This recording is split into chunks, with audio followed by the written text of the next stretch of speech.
Hi అందరికీ సంక్రాంతి శుభాకాంక్షలు. So మీ అందరూ మీ ఫ్యామిలీస్తో సంక్రాంతి ఫెస్టివల్ని బాగా చేసుకున్నారనేసి నేను అనుకుంటున్నాను. సో మా సంక్రాంతి ఫెస్టివల్ చూసారంటే మా అత్త వాళ్ళ ఇంట్లో మేము ఫ్యామిలీగా అయితే బాగా సెలబ్రేట్ చేసుకున్నాము. ఇంకా కమింగ్ వీడియోస్లో వచ్చేసి 3 days మేము ఎలా సెలబ్రేట్ చేసుకున్నాం అనే వీడియోస్ అయితే యూట్యూబ్లో అలాగే ఇన్స్టాగ్రామ్లో కూడా వీడియోస్ అప్లోడ్ చేస్తాను. ఫస్ట్ డే భోగి పండుగ రోజు చూసారంటే ఎర్లీ మార్నింగ్ 3 o'clock అంతా మా అత్త వాళ్ళ ఇంటికి భోగి వేయడం స్టార్ట్ చేసేసారు. అలాగనే పాత వస్తువులన్నీ తీసుకుని వచ్చి భోగి మంటలు అయితే వేసాము. ఇంకా ఊర్లో అందరూ ఒకేసారి భోగి మంట వేసుకునే దాని వల్ల చాలా వెచ్చగా అయితే ఉన్నింది. లాస్ట్ ఇయర్ ఈ పాటికి స్వీడన్ లో ఉన్న దాని వల్ల మేము ఈ ఫెస్టివల్ ని అయితే బాగా మిస్ అయినాము. ఈసారి ఫ్యామిలీతో కలిసి ఇలాగ భోగి మంట వేసుకొని బాగా ఎంజాయ్ చేసాము. భోగి మంటలు వేయడం కంప్లీట్ అయిన తర్వాత నేను ఈ రంగుల ముగ్గును అయితే వేసాను. చాలా చక్కగా వచ్చింది. మా అత్త గొబ్బమ్మ పెట్టి దండం పెట్టుకున్నారు.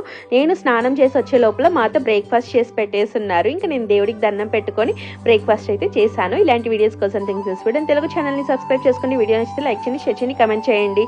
Thanks for watching. బాయ్.